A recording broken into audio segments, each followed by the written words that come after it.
Hey, what's up soldiers? My name is GregFPS, the Zombies Extraordinaire, and welcome back to another video here today on the channel covering more Alpha Omega. In this video, guys, my aim is awful, and I'm going to show you guys how to get to round 200 on Alpha Omega in Insanity mode, which is basically a mode where all the zombies are super sprinters unless you activate 3279 like I did to slow them all down for 5 minutes.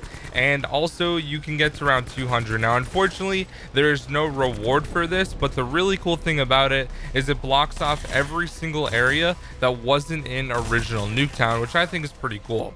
So what you need to do for this, the first step is getting the population to say 15 on the Nuketown sign. As you can see, it says 7. I unfortunately was not looking for the number 15. My friend was on that duty and I was just looking for the wisp. But basically what is going to happen when you get 15 on the population counter, there's going to be a purple wisp that takes the spot of a green power-up inside the backyard of the yellow house shed. So once you get this, you press square to activate it, and then basically what you're going to be doing is an escort step. You're going to follow the purple wisp around the map the entire time, and you need to move fairly quickly. I was covering the front, my friend was covering the back, and basically we just kept going around. Now you don't actually have to kill zombies in order to do this, it just makes it a lot easier, but make sure that you activate the wisp before you get any kills, and you need to be quick about it as well. So as soon as the population sign says 15, make sure you activate it right away, otherwise it's going to be a lot more difficult. So if you can count in your head from like 20 and say, okay, I need to kill 5 more, then you're going to be all right. So it's going to do a very long circle through the bunker and basically lead you to the APD interrogation room, and what you're going to do is let it go all the way up the stairs, and there's going to be a monitor that is lit up white, and it's going to basically make a circle a couple times and then go directly into the monitor, as you can see.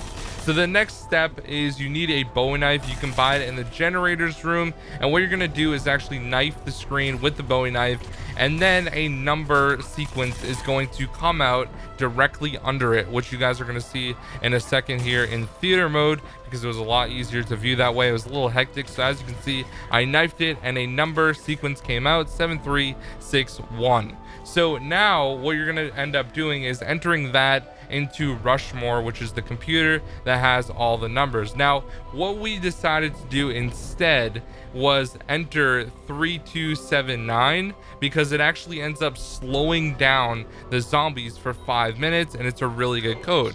So we entered that, and then we decided to enter the code that was given to us. So it definitely made everything a lot easier, and it slowed down the zombies for the first 5 minutes. But basically you press enter, and then there's the screen next to it that gives you a 1-minute countdown to activate insanity mode. You press square and you are teleported into insanity mode, where the round just switches to 200, and it is super insane, and the zombies are really fast paced. Now obviously this was in the first 5 minutes, so if you guys want to do this, make sure you get set up, you have all your perks, and you are just good to go in general. And make sure that you have stamina, because it's going to save your butt a bunch of times. But once the zombies start being super sprinters, it is going to get extremely hectic, and you really need to be careful. Now there are a bunch of like high round players that have gotten past round 200 in this insanity mode, and they actually didn't get any reward. We ended up dying on round 200 because we're not really high round players, but still it was a really cool thing to do, and I'm really glad that Treyarch added in all these like really cool side Easter eggs, because this is what I love so much about Treyarch and why I love Black Ops 3 so much. Not only were the main Easter eggs good, but the side Easter eggs were also really enjoyable to do pretty much every game. Now I don't know how to go back, but basically they're just gonna all stay super sprinters, and it's gonna be really hectic, and you can get to around like 201 and there's still gonna be super sprinters. I don't know how to get back, and I don't think there's any reward as of right now for this. So anyways guys, thank you so much for watching. I'll see you in the next one. Peace out.